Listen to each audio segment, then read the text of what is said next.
নমস্কার বন্ধুরা, জ্যোতিষ এএমএস চ্যানেলে আপনাদের সবাইকে স্বাগত জানাই। আজকের ভিডিওতে আমরা জানব চৈত্র মাসে কোন তিনটি সবজি আমাদের খাওয়া উচিত নয়, আর এই মাসে কোন খাবারটি আমাদের সকলেরই খাওয়া উচিত। বন্ধুরা, হিন্দু শাস্ত্রে চৈত্র মাসের গুরুত্ব অপরিসীম। এই মাসেই অনুষ্ঠিত হয়ে থাকে অন্নপূর্ণা পূজা, বাসন্তী পূজা, নীল পূজা, রামনবমী, চড়ক পূজা এবং হনুমান জয়ন্তী, এবং তারপরেই আসে নতুন বাংলা বছর। তাই এই সময় কিছু ভুল করা একদম উচিত নয়। তার মধ্যে একটি অন্যতম জিনিস হচ্ছে খাবার। শাস্ত্র মতে খাদ্যের প্রভাব সরাসরি আমাদের শরীর, আমাদের মন এবং আমাদের পারিবারিক জীবনের উপর পড়ে থাকে। বিজ্ঞানও একথা স্বীকার করে। হিন্দু ধর্মে তাই খাবারের খুবই গুরুত্ব রয়েছে। খাবার যেমন আমাদের স্বাস্থ্যকে সুন্দর করে, খাবার যেমন ভগবানের প্রসাদ হয়ে থাকে, ঠিক তেমনি খাবার আমাদের জীবনে নিয়ে আসতে পারে দুর্ভাগ্য, রোগ ব্যাধি এবং নানান সমস্যা। তাই বন্ধুরা, চৈত্র মাসে ভুল করেও আজকের ভিডিওতে বলা খাবারগুলি আপনি গ্রহণ করবেন না। এর ফলে নতুন বছরে আপনার জীবনে আসতে পারে চরম দুর্ভাগ্য ও নানাবিধ সমস্যা। বন্ধুরা, প্রতিটি মানুষের জীবনেই রয়েছে অর্থের চাহিদা, কারণ অর্থ ছাড়া বর্তমানে কোনো কিছুই হয় না। সে জন্ম থেকে মৃত্যু পর্যন্ত প্রতিটি কাজেই অর্থের প্রয়োজন।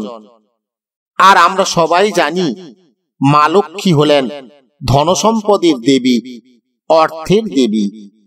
তার কৃপা ছাড়া সংসারে নেমে আসে দারিদ্রতা, নেমে আসে অর্থ কষ্ট।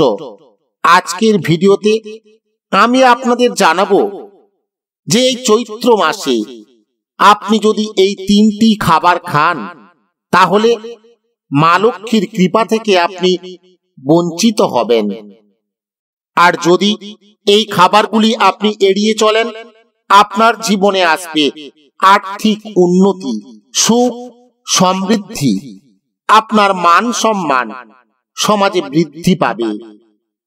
চলুন বন্ধুরা, এইবার আমরা জানি চৈত্র মাসে কোন খাবার ভুল করেও খাবেন না, আর চৈত্র মাসে কোন খাবার অবশ্যই আপনাকে খেতেই হবে। ভিডিও শুরু করার পূর্বে আপনাদের কাছে বিনয়ী নিবেদন, যারা এখনো এই চ্যানেলটিকে সাবস্ক্রাইব করেননি, তারা অনুগ্রহ করে এই চ্যানেলটিকে সাবস্ক্রাইব করুন। তারপর পাশে আসা বেল আইকনটি বাজিয়ে অল নোটিফিকেশন অন করে দিন, আর পেয়ে যান এই ধরনের নিত্য নতুন ভিডিও একেবারে সবার আগে এবং সবার প্রথম। সাথে সাথে আরেকটি আবেদন, ভিডিওটি যদি আপনাদের ভালো লেগে থাকে, ভিডিওটিতে অবশ্যই একটি লাইক দেবেন। আপনারা যদি ভগবান বিষ্ণুর এবং মাতা লক্ষ্মীর কৃপা চান, তাহলে কমেন্টে অবশ্যই লিখুন জয় মা লক্ষ্মী, জয় শ্রীকৃষ্ণ, জয় ভগবান বিষ্ণু।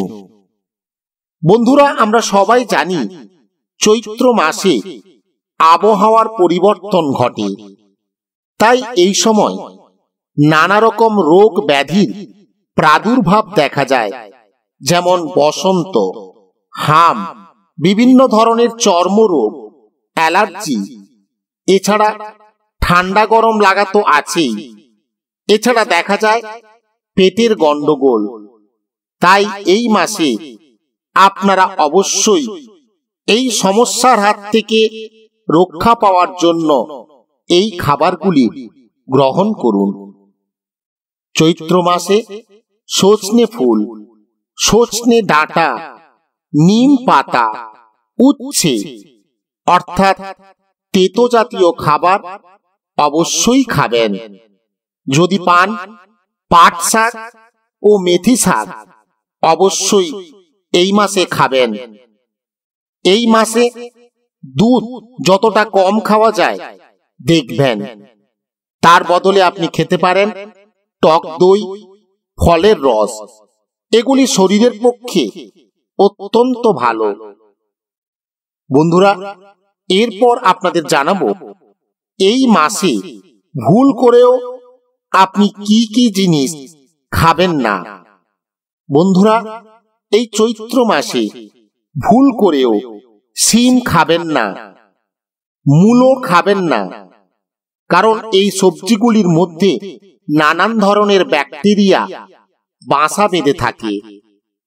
এই মাসে দুগ্ধ জাতীয় খাবার না খাওয়াই ভালো। চৈত্র মাস চলাকালীন অধিক তেল, ঝাল মশলা যুক্ত খাবার এই মাসে খাবেন না। এই মাসে নিরামিষ আহার গ্রহণ করা সবচেয়ে ভালো। কিন্তু যদি না পারেন তাহলে অমাবস্যা, পূর্ণিমা, সংক্রান্তি, চতুর্দশী, অষ্টমী তিথি সহ নানান পুজো পার্বণের দিনগুলিতে অবশ্যই আপনি নিরামিষ আহার গ্রহণ করুন। এই মাসে নেশা না করাই ভালো। আর এই মাসে অবশ্যই বেশি করে ভগবানকে ডাকুন। এই মাসে সূর্যদেবের আরাধনা করুন, দেবাদিদেব মহাদেবের আরাধনা করুন, মা লক্ষ্মীর আরাধনা করুন, ভগবান বিষ্ণুর আরাধনা করুন। আপনি অবশ্যই বিশেষ ফল লাভ করবেন।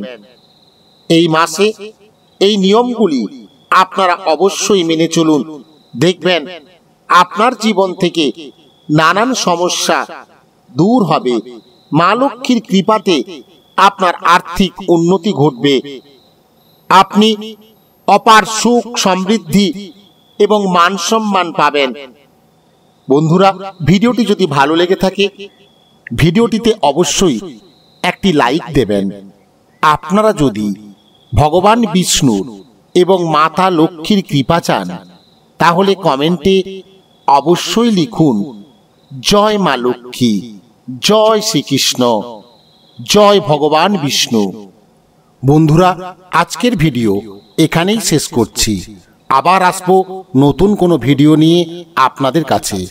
তাই চ্যানেলটিকে সাবস্ক্রাইব করে রাখুন।